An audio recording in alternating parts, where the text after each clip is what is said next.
Welcome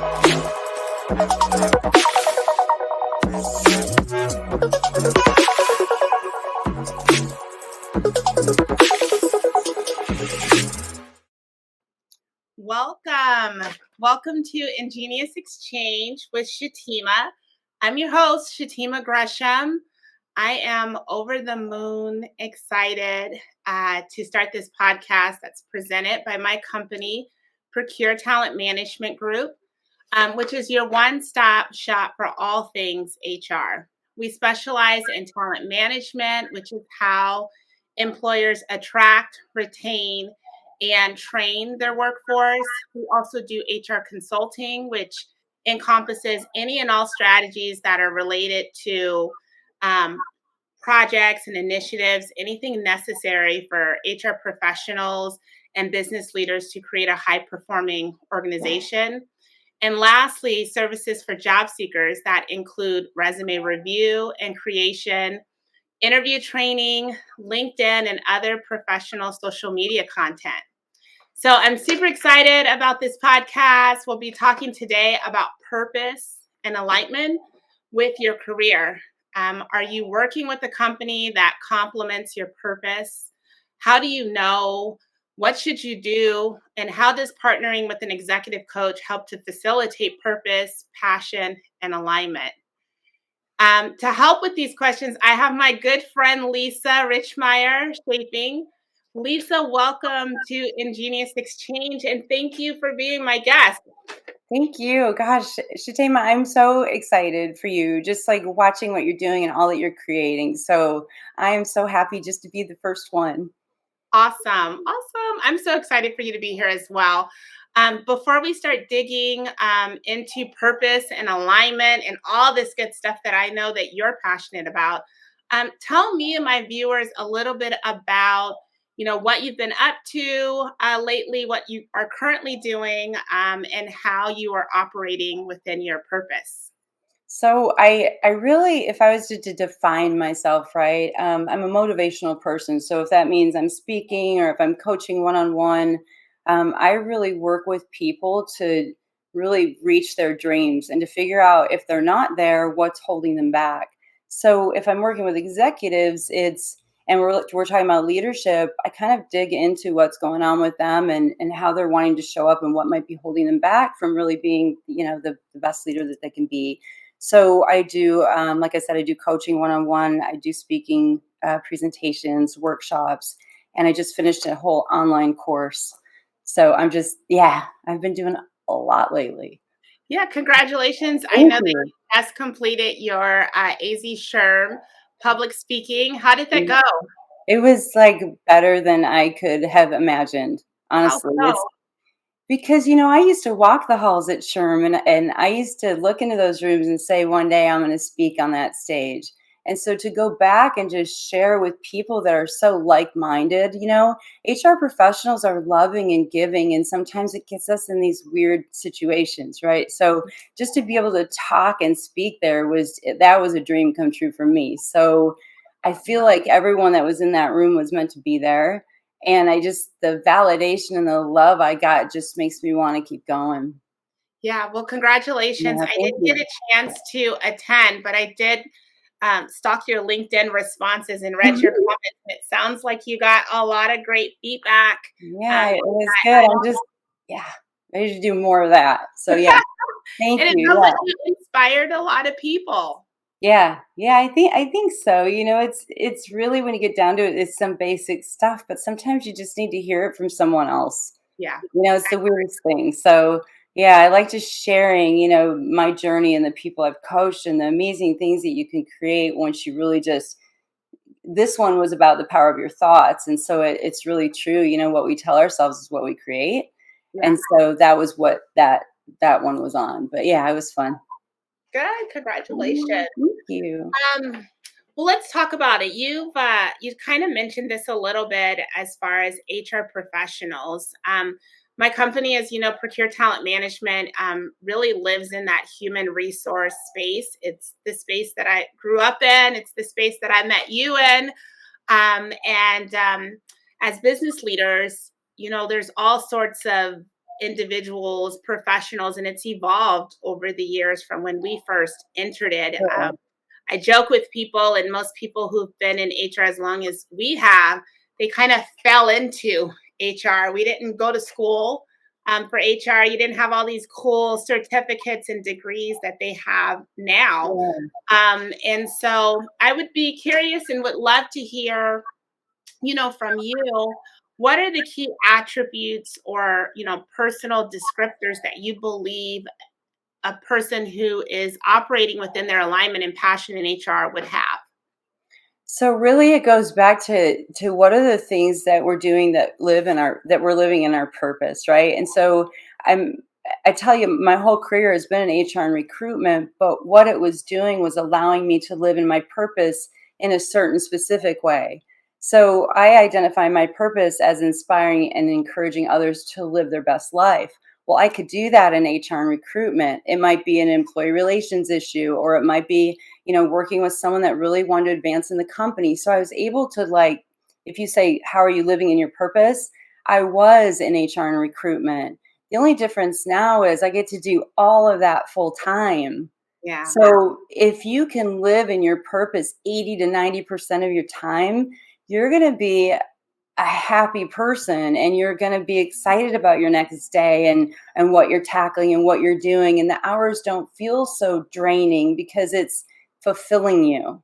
So right. does you kind of see how you can take your purpose and you can live in it in so many different ways, Yeah, right? I could be a teacher and probably be just as fulfilled right, because I'm inspiring and encouraging. So as long as you know your purpose, which takes a little bit to get there, you can then apply it and align it with your organization and their goals and their values, and how it truly does align with you. You'll have a better match. right. No, I Yeah. completely agree. My degree is in human biology. I obviously am not working in the Mm. medical field, and when I used to interview for positions and stuff, it would always come up at the end because they would see all this work history in human resource, and they're like, "Hey, what is this? Like, what happened here? Or what happened?" And I'm like, I always wanted to be a doctor, and the older I got, I realized I actually just like helping people, and to your Exactly. point, recruitment fulfilled that, right? Getting Yeah. someone a position, getting them in their dream job, filling an open position that a manager couldn't find, and then I found their purple unicorn. Um, Right. satisfied that same piece of helping someone get better, helping someone feel better, pain management, and things of that nature. So I Yeah. absolutely agree that once you identify what it is that you enjoy, you can apply that to many spaces. Many. So Yeah. And why do so we have a lot of grumpy HR people then? I I've think worked they're not aligned with why they're there. So if they just fell into it, and maybe they're more, if you're familiar with DISC, right? Maybe they're more a high C, and that I is really low and that D is kind of not there, and they're gonna want to analyze data. They don't want to talk to people. So mhm, maybe HR, they're grumpy, but maybe it's just where they're at in the HR wheel of things, because yeah, we all know different disciplines in HR lead us to be different people, whether we right, have to be cheerleaders or coaches or data driven. So just aligning your personality and really what matters most to you and who you are, and where that purpose is, it will get you in the right spot. It's just some people have a little tough time meandering it. Yeah. well, that actually Or leads they're just put in the wrong jobs, and shame on their managers at that point. So, exactly, and I yeah, actually leads me to like my next question of sometimes it's the company. Like, how do you know that you're not working for a company that is supportive of, you've identified your passion, you've identified what, wakes you up in the morning in your career, but then you're with a company that it's hard to work for, and something that I yeah, know for sure in HR, it sometimes feels like a thankless job. It's considered a cost center. It doesn't generally make money, and so you know having to be an advocate for the employees and the stakeholders and business leaders, how do you know that you're just not with the right company? You're working within your alignment. You've figured that piece out, but now you're at a space or with an organization that maybe doesn't complement that. So I'm gonna give you a perfect example.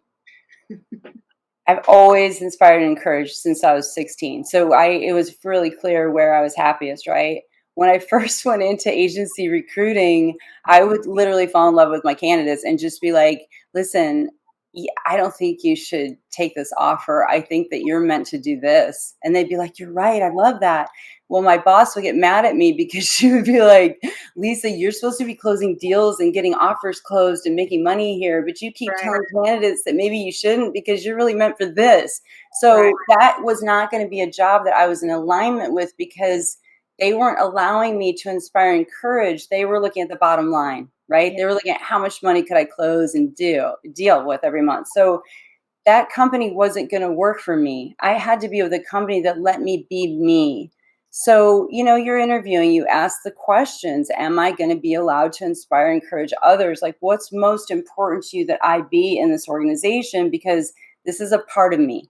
So if you get that clear and you move through the fear of being really transparent about who you are, Hmm. right? And that you're going to end up in the right place if you do show up as who you are and everyone's clear on who you are, then you're going to find your way. It's just sometimes we're afraid to ask those questions and be that honest with what we need. Yeah. Yeah. How did you come to knowing that your purpose is to inspire and encourage? Like, when did you get that light bulb moment for yourself? So if I look at my life, I've been happiest in the jobs that allowed me to be that person. So it was actually when I went through my dream coaching certification that this came up. And see, I always thought like your purpose had to be some big grandiose thing, like I'm going to, provide water to a country that doesn't need it. Like my purpose had to be all massive. And when I learned that my purpose is really how I show up in the world and what I want to be and leave people feeling and do all these things, I was able to breathe and understand why I kept choosing, these jobs where I could do it. So Right. then I thought, okay, if I'm happiest in those moments where I get to be this person and I'm looking to be happy most of my life, then I better find my way in doing this all the time. So then that's what I've built. It's just I want to do this every hour I'm awake. Yeah. Do Yeah. you think So any of those behavioral assessments that we push to applicants, like DISC, there's Myers Briggs, there's Strength Finders, I mean, there's colors. Do you think that those would help somebody who maybe is struggling with identifying, what they're 100%. 100%, especially disc. I'm a disc facilitator and I chose disc because of the percentage of accuracy it has in it, and it takes so minimal time to take the thing. It's like 10 to 15 minutes and you have your results. So when I coach, I do disc, and here's what it does. And your disc can change as you grow and develop, or you do whatever in your life and have experiences. So just because you're one type of personality doesn't mean that can't shift in the ways that you want to grow. But what right, it does is it helps me look at someone and say, okay, you don't like change and you don't like confrontation and you like to support a team.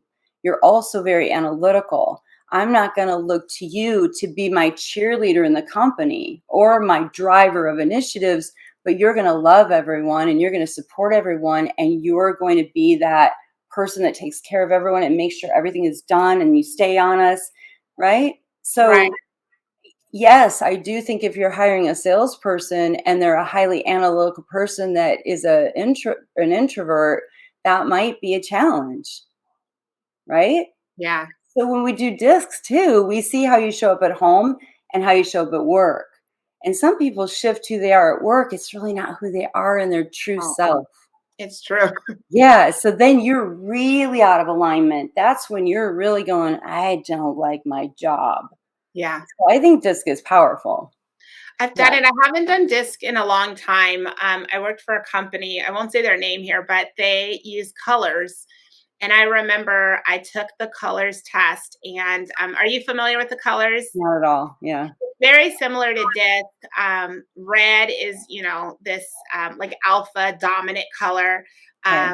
Orange is a little more um, uh, like structure. Like one of the examples was if you go walked in somebody who's orange, their closet, all their clothes are in line, right? All Got the it. together, the greens are together. And then Okay. green was very analytical. And then blue was you're the touchy feely, the nurture piece. So Hmm. I took this thing as part of their onboarding. I came in, as a recruiter, and I've taken a million of these things and I love them.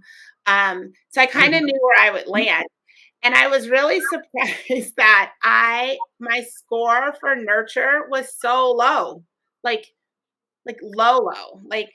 And I'm like, I have 3 kids at home I adore. Like, I love to take care of people. I love animals. I am nurture.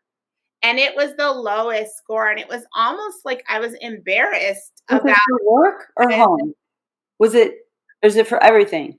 It was for everything, but I did Hmm. it at work. I did it at the end of the day of a first day training. And I Hmm. think that I showed up as leader Shatima, right? In the workplace where maybe the nurture isn't as prominent as, the analytical side or the alpha dominant side. Um, but I think that that's a great example of how you would show up somewhere else. I feel like if I would have taken it on a Saturday, maybe at home and the questions were not so corporate focused, See, I would that's hope why the nurse I'm would have been higher. I don't know. that's why I'm a fan of disc, because they tell you both.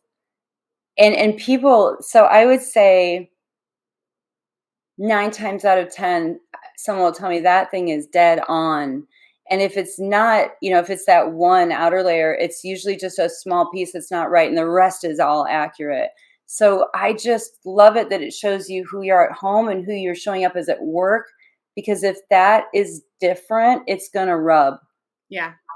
You're just not in the right place. We want to be ourselves.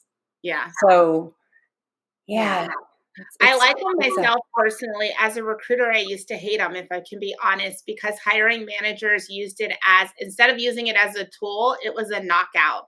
Because I might have been a lot of times that recruiter who was trying to fill the positions.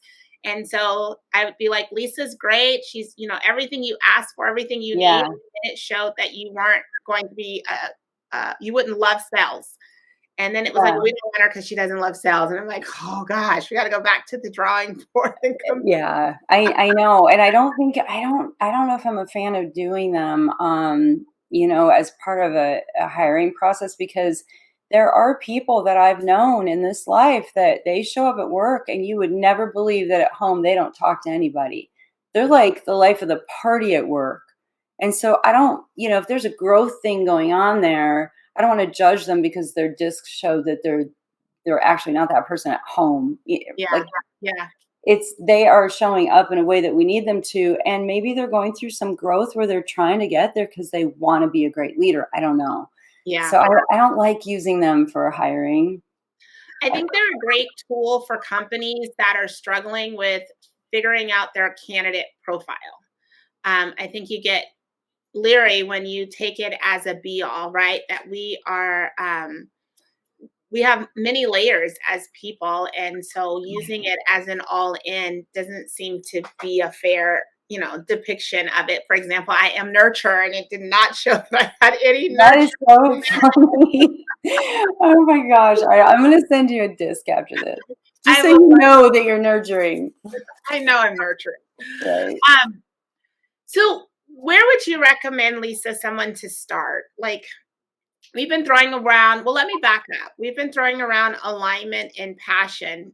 Like, can you define those for someone who, you know, may not know at least your definition, as we're speaking about it, like what that means? Yeah. So I can tell you what it looks like when someone's living in their purpose and they're aligned. Um, you're going to see a more fulfilled person. You're going to see a person that's excited about the next day and waking up in the morning. That person's going to be happier around you, and you're going to notice that they're just on fire. It's amazing if someone can kind of line these things up, right? We have so much more to give when we're fulfilled, living in our purpose. So that's kind of what it looks like. To get there is a little bit, it's a puzzle, right? It's like this puzzle piece of trying to fit things together. But I would say know who you are and be really honest about that first. Who am I? What are my values? What do I stand for? Right? What matters most to me at this phase in my life? Is it raising up these kiddos, or am I done with that? Like, get clear on where you're at. And then what do you love to do? Like, what is it that you catch yourself like feeling good about? And when you're doing that, who are you doing it for? And why? What do they get out of it? Like, are you fulfilling some kind of need? Like, do people come for you for the same things? You'll notice when you are truly living in your purpose, people will notice it about you and they'll tell you it. Like, oh, I can always come to you when I'm having a bad day, or oh, you always give me great advice, or oh, that cake that you made the other day was so amazing, Shama. I just literally like, can you make me another one? And you love cooking, right? So Mhm. maybe you love to give that way, or it's all about really like, how does it make you feel? And then what do you feel like you're qualified to teach someone is a really good question I ask people, That's because so you'll find that what you know and care the most about is the things you could literally teach. So if it's playing the guitar, right? Or I don't know, gardening, and then someone's like, how do you get those tulips to grow? And you're like, listen, they need sunlight from da. Like, you can teach your thing because you're so into it. It's like so how you feel really when you're in that moment. Um, but yeah, I mean, it's like I said, it's one of those things, it's a little bit of a journey because you've got to ask yourself some really pointed questions. And then what I encourage people to do is just start bringing more of it into your life. You don't have to go full bore and quit your job and start a bakery, but maybe you start baking on the side and selling it or doing whatever. And then right. you figure out like, damn, if I could do this full time, my life would just feel so amazing. So yeah, just some introspect I love that. I love the what are you qualified to learn, because I do think that to um, teach. Yeah. naturally go into the teaching, or what are you qualified to teach? I Yes. do just move into the teaching space, especially if it's something that you know that you're good at, because you know it, but it's also been qualified because people do come to you for that. Um, you were talking and I was thinking, and I have like so much stuff that I need to talk to you offline about now. But I wish somebody would have told me this 20 years ago or 15 years ago. You know what I mean? When I was But looking it's for, different. It's sometimes it takes a little life experience for us to reflect back on when was I the happiest, right? Like, yeah, yeah, sometimes when we're 2025, we're just getting started. So it's better actually when you're a little further along. awesome. So Yeah. tell me about executive coaching. I've worked for some companies, and whether it was voluntarily, um, a volunteer partnership, or they were voluntold to get an executive coach.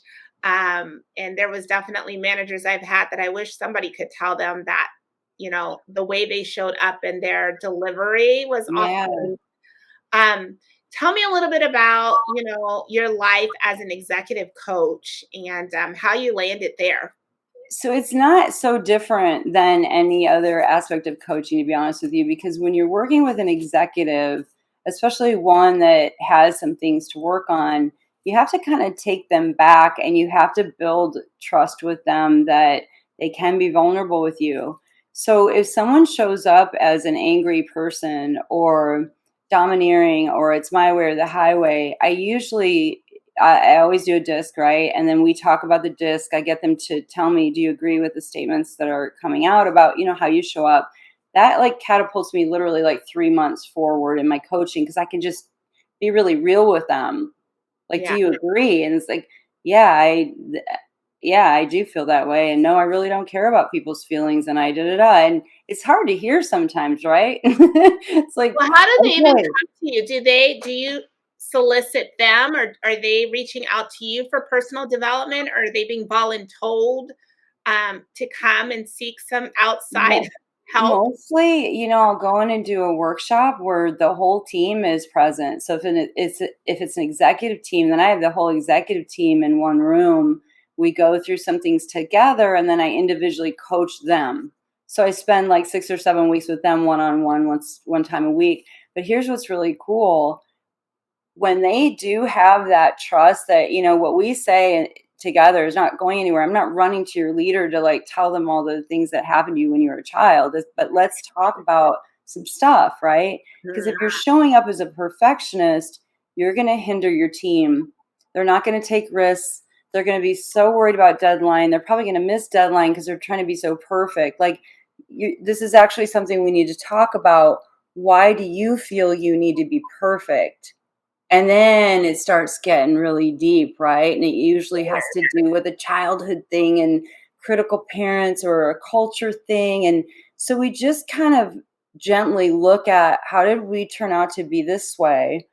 And if we know that we have to be an effective leader, then we're going to have to work on a few of these things and let go of the reins a little bit.